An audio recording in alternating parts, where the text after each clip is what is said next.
Clive, my boy! Rutherford informs me that we owe you our thanks. Hadn't intended for you to get involved, but such are the times we live in, huh? I would have done the same for anyone else. You're far too modest, Clive. You'd make a terrible nobleman. But tell me, is the realm truly in as dire a state as Rutherford suggests? From what little I saw, you were right to be worried. I suppose I should have expected the worst. But I was rather hoping the great and good of the realm might have things a little more under control. Alas, it seems that firm leadership is in short supply these days, and without it, the people are bound to lose their way. We must move quickly. But where do we start? True, the challenges that face us are many. But in my estimation, there are two key areas to be addressed before any other. The realm's armies and her larders. As you've seen firsthand, it's every man and woman for themselves out there. Certain cities have banded together to try and maintain some semblance of order, yes, but such cases are few and far between. And yet, the only remedy for the chaos that faces us is unity. A unity that transcends even the borders laid down by our ancestors. In short, if Storm does not stand together, she will fall apart. But how would one even begin to unite the realm? The armies, my boy. As I told you already, we begin by restoring order among the ranks of those sworn to maintain it. Sadly, I doubt I could convince even the lowliest gaggle of privates to dig a latrine together. But I do know someone the High Commanders have been known to listen to on occasion. Field Marshal Eugen Havel. I thought he was retired. He was, until an Akashic army tore through Randalar and killed most of the rank and file. There is no man alive more capable. Literally. And as luck would have it, I've already spoken with him on the matter. Of course you have. And he's agreed to help. On one condition. That he first speaks with you personally. Havel has always been a man of frustratingly rigid principle, and he has certain qualms about clasping arms with, well, with an outlaw. I extolled your many virtues as best I could, of course, but the old goat was adamant that he be allowed to appraise you in person. You don't mind, do you, my boy? Of course not. As long as chaos reigns, we will never build a better world. I'll do whatever it takes. And if the Field Marshal wishes to speak with me in person, then so be it. That's the spirit. I'll leave for Randalar at once. Would you send a Stolas? Of course. Rutherford is already in the Dalmekian capital. I'll have him tell Havel to expect you forthwith. Excellent. Thank you, Uncle. No, thank you, Clive.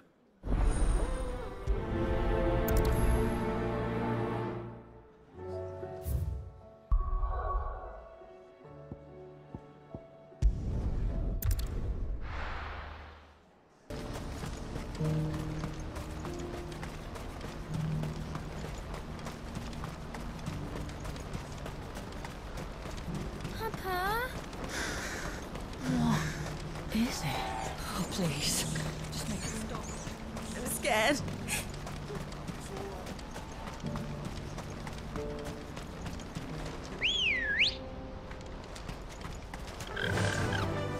Fly, Ambrosia!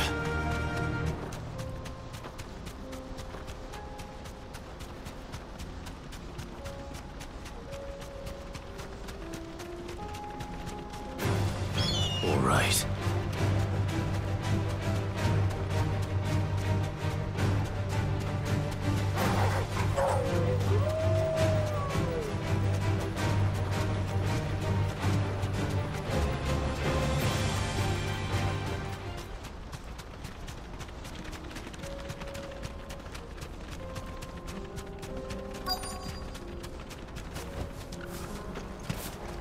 Can't be Rutherford, can it?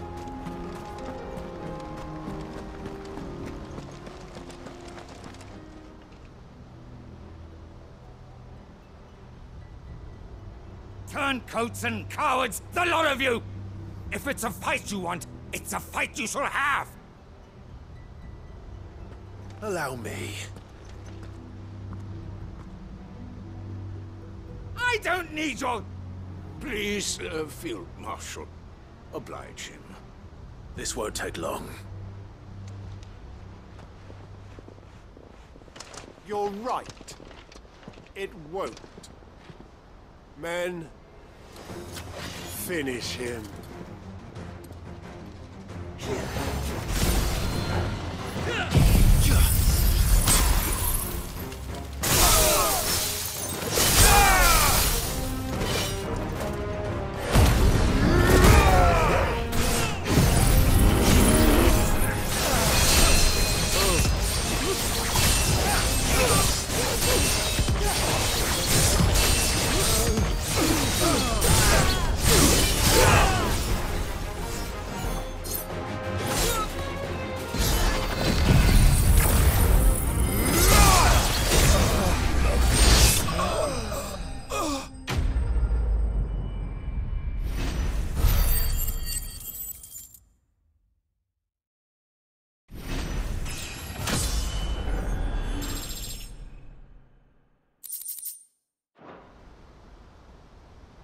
A little longer than I'd have liked.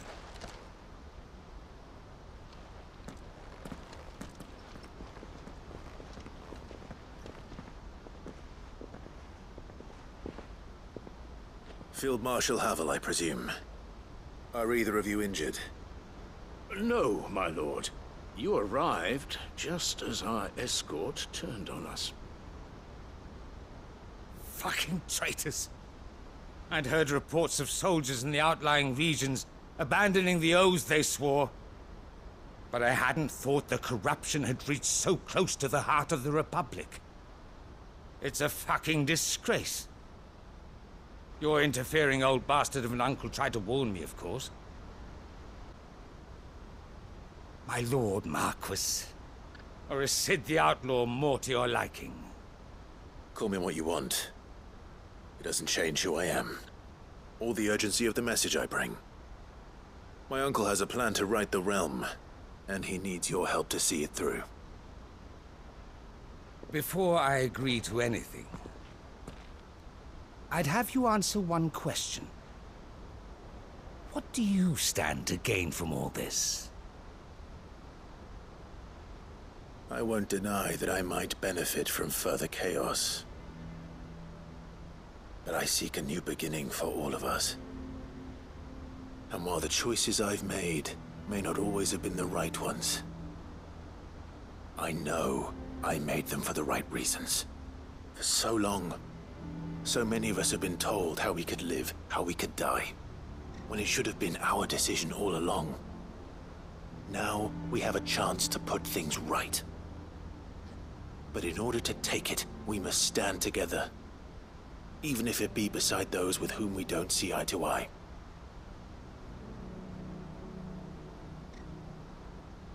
Certainly not the words I expected from an outlaw.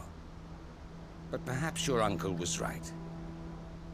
You are no ordinary outlaw. I'll never hear the end of this. All right. I'll start by ordering my most trusted guard to bring the Dhalmekian fringes under control. Next, I'll make contact with my counterparts in the Imperial Army and see if I can't convince them to try and restore order in their own territory. Thank you, Field Marshal. But they are not the only ones we will need to convince. What do you mean? I don't doubt that I can bully some sense into a few generals. But those they answer to require a different kind of persuasion. And when it comes to honeyed words, well, we will need an envoy. One who can court even the most stubborn of statesmen. You, perhaps. I'm flattered. But I'm no diplomat either. And I have other problems to attend to. What we need is a skilled arbitrator. And I may know just the person. Is that so? And would he happen to be an outlaw too? Of a different kind, perhaps. Well, beggars can't be choosers. I suppose we'll all have to find a little of the outlaw in ourselves if we're to make it through this. Very well. Send your man to me right away. I shall.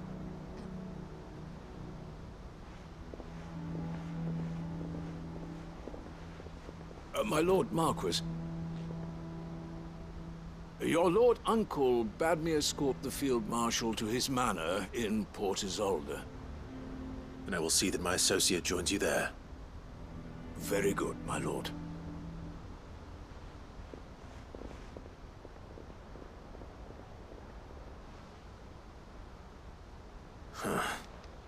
An envoy. I'm not sure I'm the man to talk anyone round. I can barely convince my brother to take his medicine. No. This is a job for someone with experience. Someone like Quentin. I hope I can convince him at least.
Quentin, I have a proposal for you. Do you now? Something tells me you'll be asking more of me than a cask of Gotand gold. Go on then. Propose.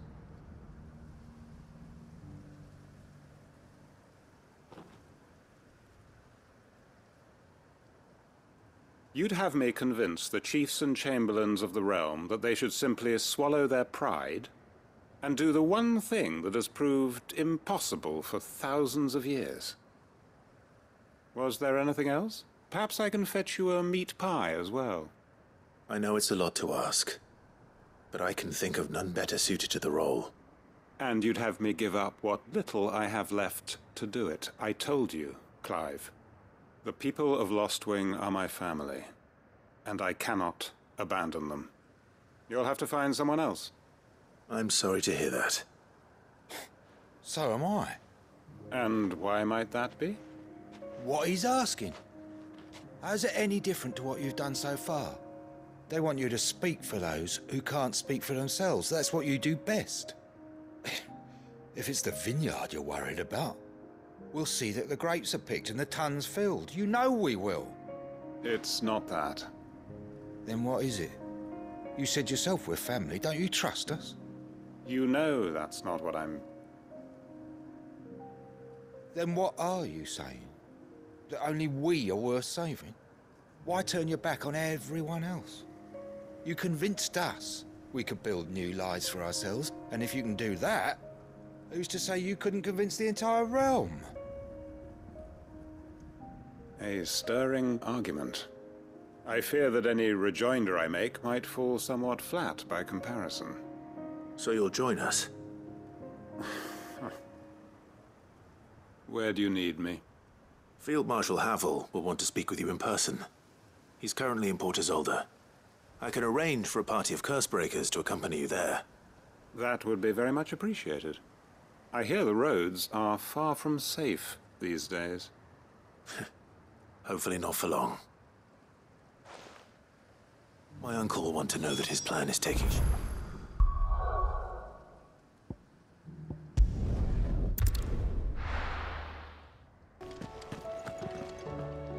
Uncle, I bring good news. The Field Marshal has agreed to your plan. Ha! Of course he has. I didn't doubt you for a moment, dear boy. Rutherford is accompanying him back to your manor in Port Isolde as we speak.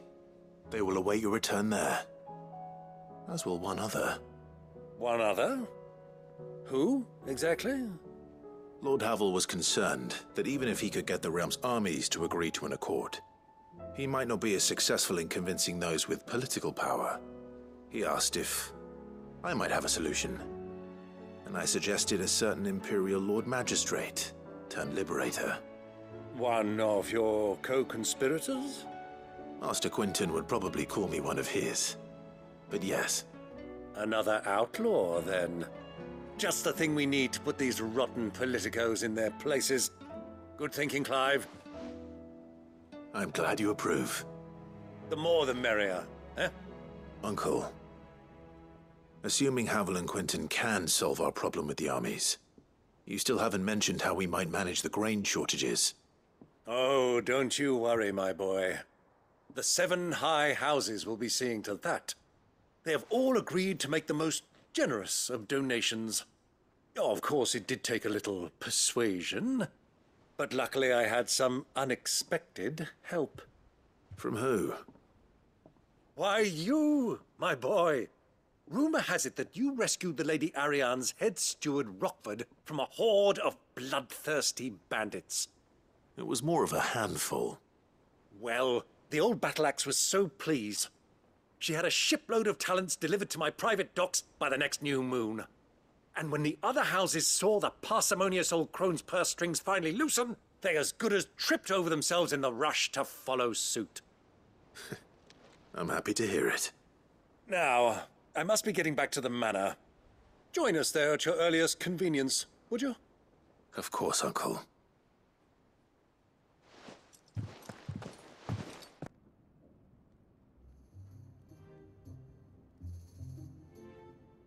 And how, pray tell, will we get that grain to the capital if the roads are still overrun with akashic? You'll find another bloody road. I only have so many men, and I'm not about to send them headlong into an aether flood.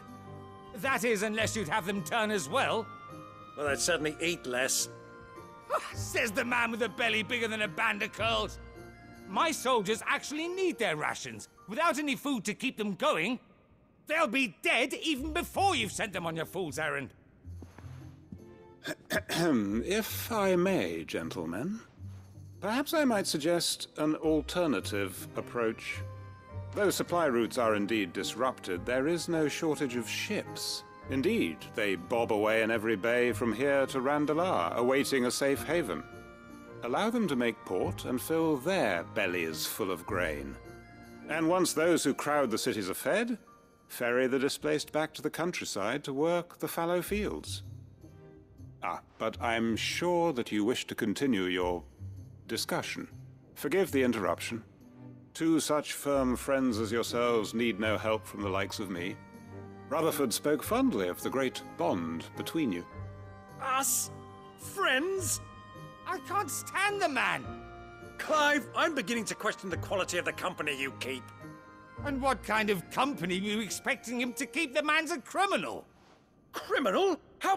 How dare you? You are not fit to breathe the same air as this fine, upstanding young gentleman. Upstanding? He calls himself Sid the Bloody Outlaw! Once more onto the breach.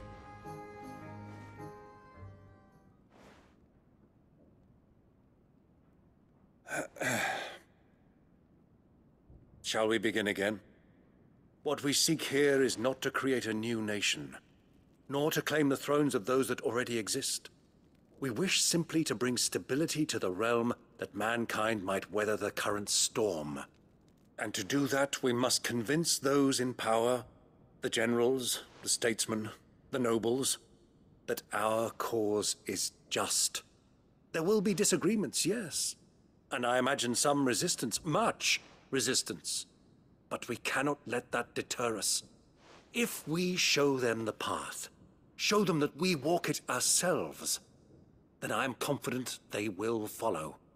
The fate of the world lies in my nephew's hands, but the well-being of her people lies in ours. And we must not squander the chance that Clive has given us. Uncle Byron, Now, with that settled, let's move on to the signing of the Accord.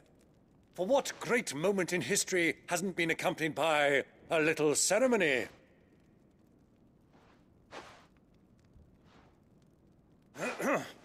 Citizens of Valisthea, I present to you the Tri-Unity. Rutherford, Mike Will.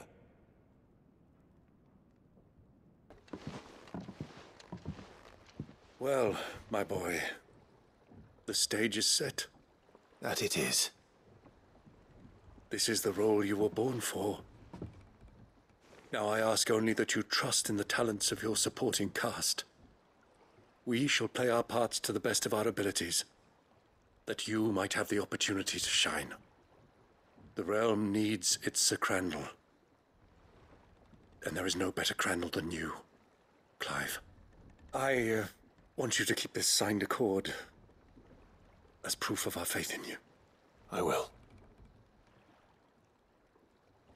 Thank you, Uncle.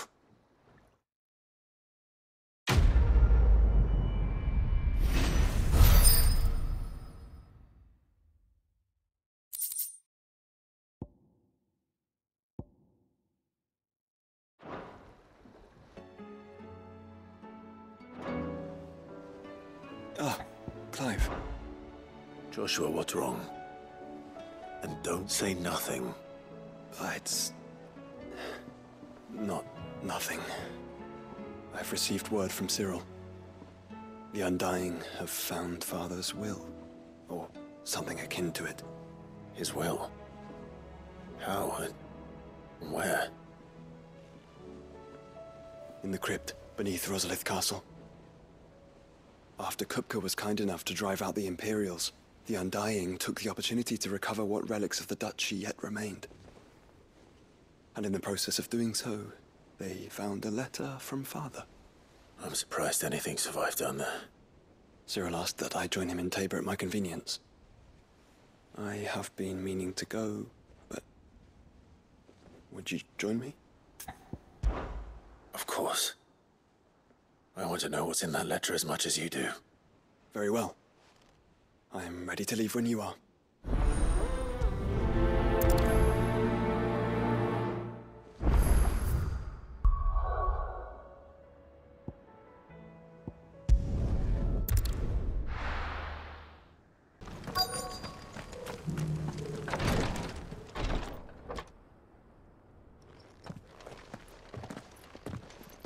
Your Grace, my lord, I trust your journey was not overly onerous.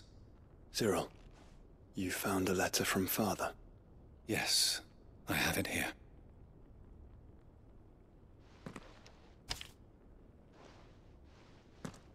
If you would do us the honor, my lord.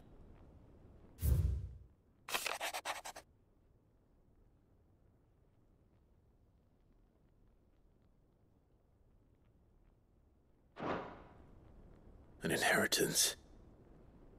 It would seem the late Archduke penned this missive shortly before his passing. The day before we left for Phoenix Gate. What are these plans he spoke of? His plans for the Duchy, Your Grace. Your father entrusted them to my predecessor, the former bearer of the Burning Quill, who entrusted them in turn to me. The complete emancipation of bearers is their stated aim. But your father's dream did not end there.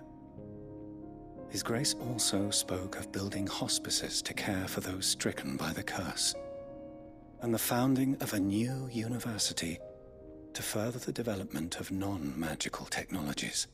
With the blight spreading ever more widely across the Twins, Archduke Elwyn saw this as the only means of securing Rosaria's survival. He wished to see men and bearers treated as equals. To see centuries of common wisdom overturned. Small wonder he did not think it achievable within his lifetime. But he thought it achievable nonetheless. Had he not, he would never have written this message. Nor would he have entrusted his vision to his most faithful aides. Those who would have stood with you, shielded you from the machinations of the less benevolent personages at court. It's a pity only they are still with us. 'Tis true that those most loyal to your father were the first to suffer the Duchess's wrath. But one at least remains, and she has come bearing gifts. What do you mean? Mayhap it is better that she explain, my lord.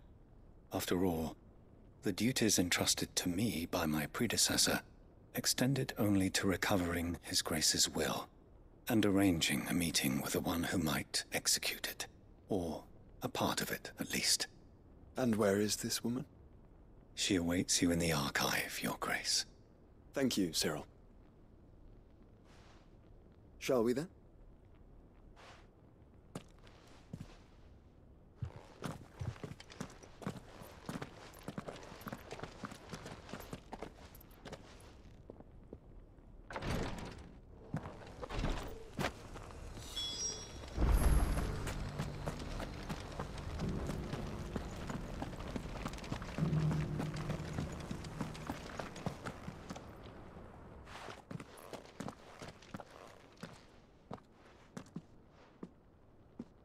My lord, Your Grace.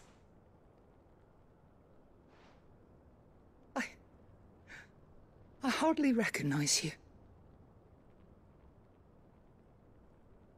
I am Goditha, retainer of House Rosfield, loyal servant to the Phoenix and his shields.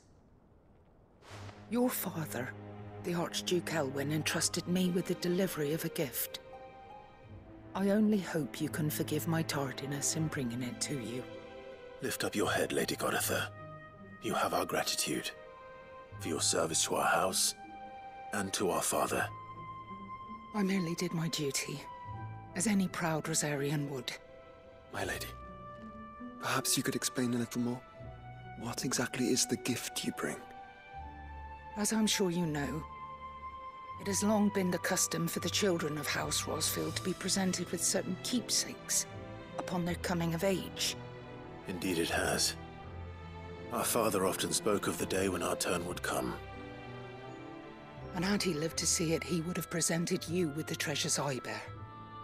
Matching armbands for you both. Alas, he did not live. Indeed, he was taken from us even before they could be completed.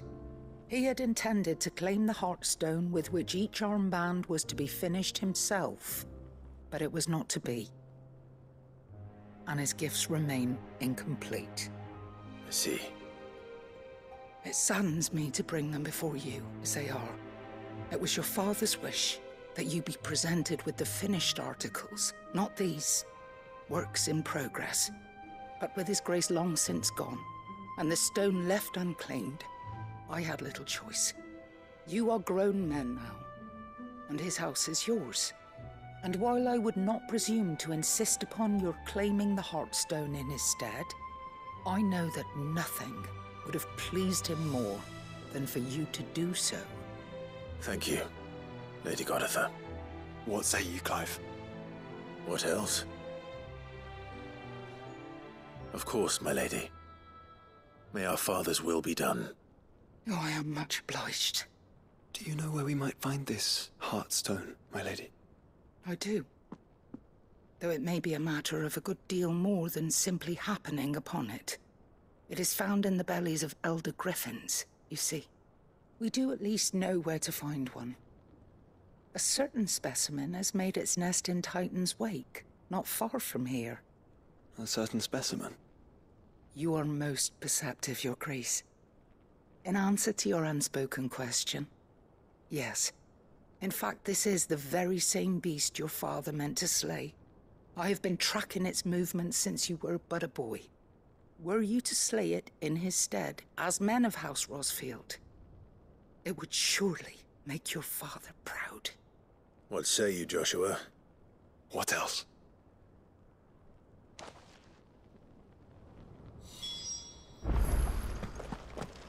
Titan's Wake is to the south of here. But we must not be hasty. The good lady has been disappointed once already.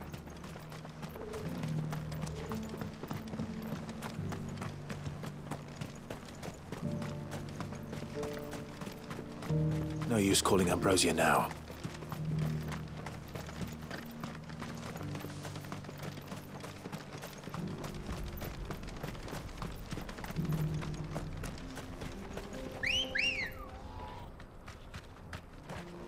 Let's go. Faster!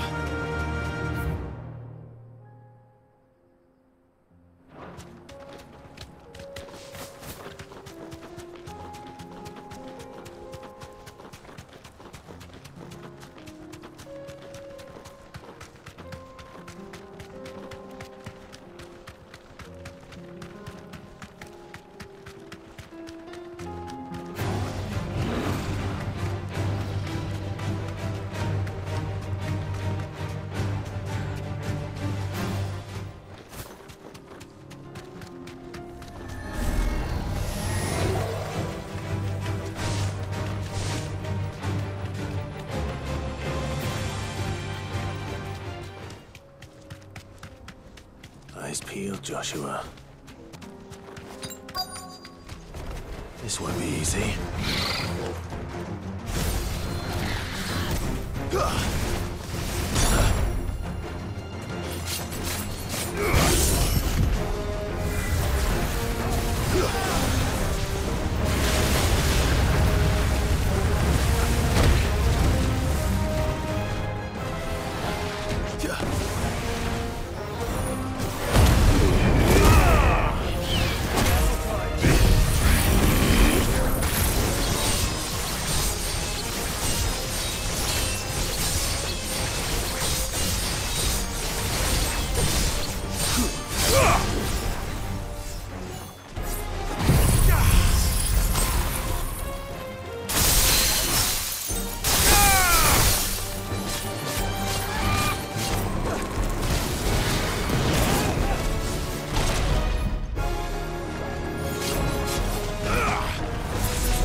Better already.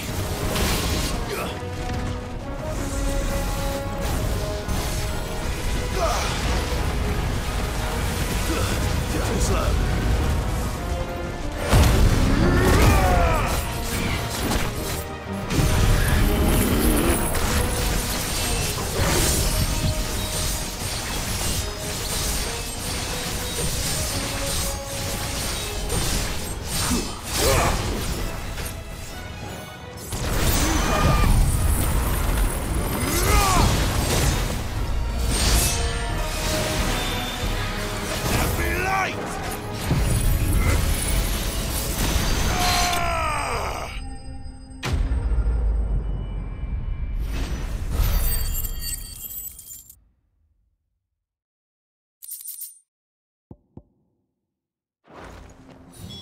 Is this the Heartstone?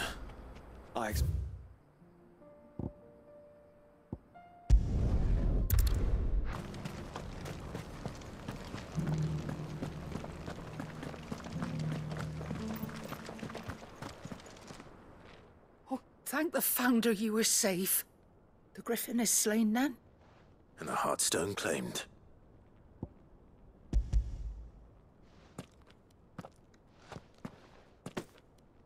Yes, this radiant luster like frozen flame. It is just as your father described it.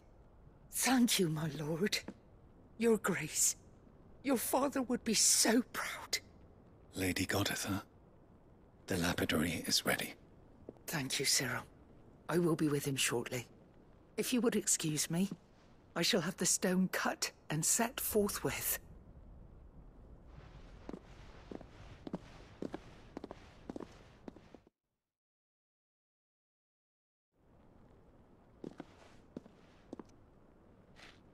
The armbands are complete. Pray, take them. They are yours, after all. Heartstone is harder and more enduring than garnet, or even ruby. It symbolizes unwavering will and devotion. And the graven vines encircling the stone represent the unbreakable bonds between you. It's a message. Father knew we had enemies both inside and outside the duchy. Enemies who would thwart his vision. Only with unwavering devotion would it ever be realized. And only if we stood together, as Phoenix and Shield, as brothers in arms. Only then might those enemies be overcome. Indeed. His Grace knew the enormity of the task he would entrust to you, his heirs. But this was more than just a message. It was a promise. That he would always be with you. Thank you, Lady Goditha, for remaining the steadfast custodian of our father's will. Forgive me, my lady, but there is something I don't quite understand. The Undying told me that after Father died, Mother claimed all of the ducal treasures for her own. Even if the armbands were incomplete, she would surely not have overlooked them. So, how were you able to keep them from her? Because I was the keeper of the vault. Though I was but a lowly servant, your father spoke to me of his intentions for the bands, of the deep love he had for both of you, and his hopes for your future. In the days before the disaster at Phoenix Gate, I discovered that the Duchess had ordered her jewelry be sent away from the castle. It was then that I knew she meant to betray us. I tried to warn your father, but it was too late. When word of the fire reached Rosalith, I knew my time was short. So I took up the armbands and I fled into the night. And thank the Founder you did. Yet my duty to your father was incomplete. Not knowing what else to do, I followed the Griffin, thinking I might claim the Heartstone on its passing. And so my pursuit continued, until Lord Cyril appeared before me. He informed me that His Grace's will had been recovered, and that his sons were alive and well.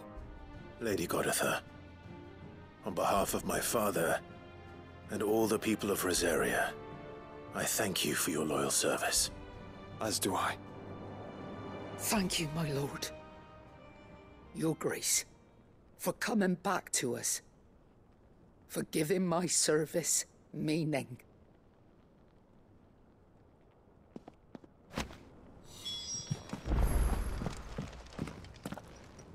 The bands suit you well.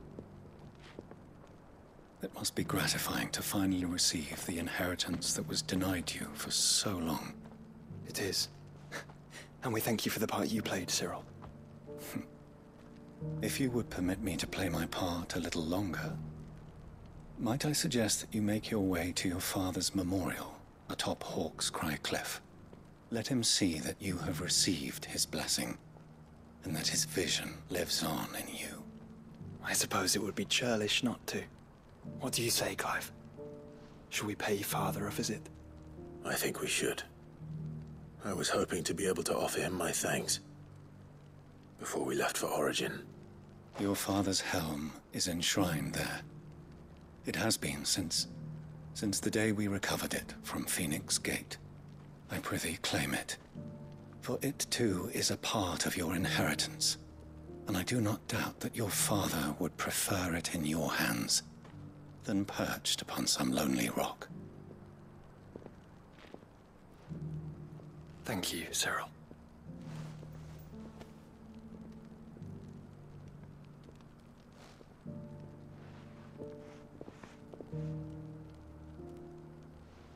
Come on, Clive. He's waiting.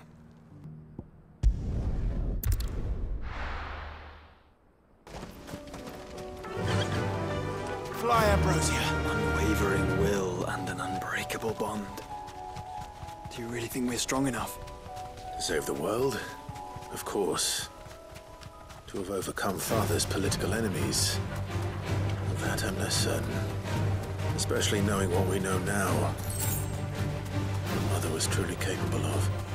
But perhaps these bands would have helped. Knowing he was with us would have made all the difference. It's just back there.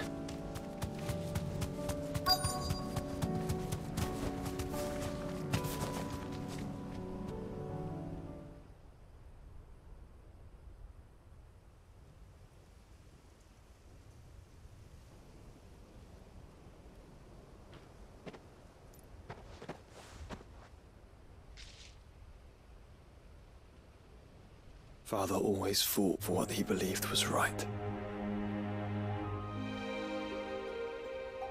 It wasn't until that night at Phoenix Gate that I realized I had never fought for anything. I always had someone else to do the fighting for me.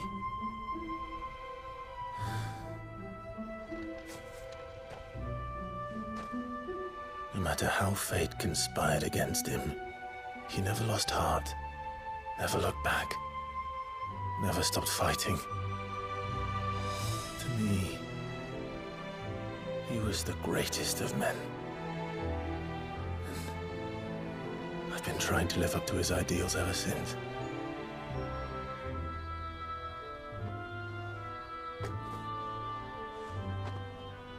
We all have, Clive. We all have. And we'll keep trying. Because that's what he would have wanted.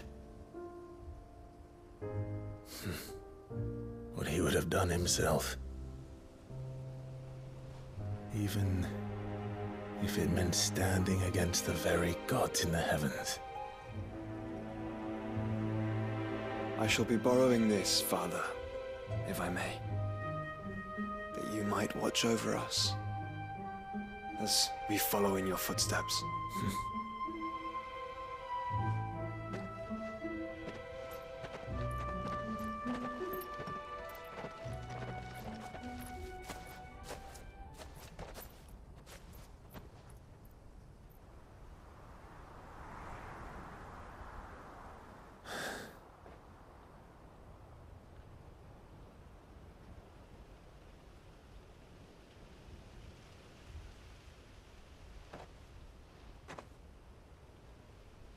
We won't lay you down.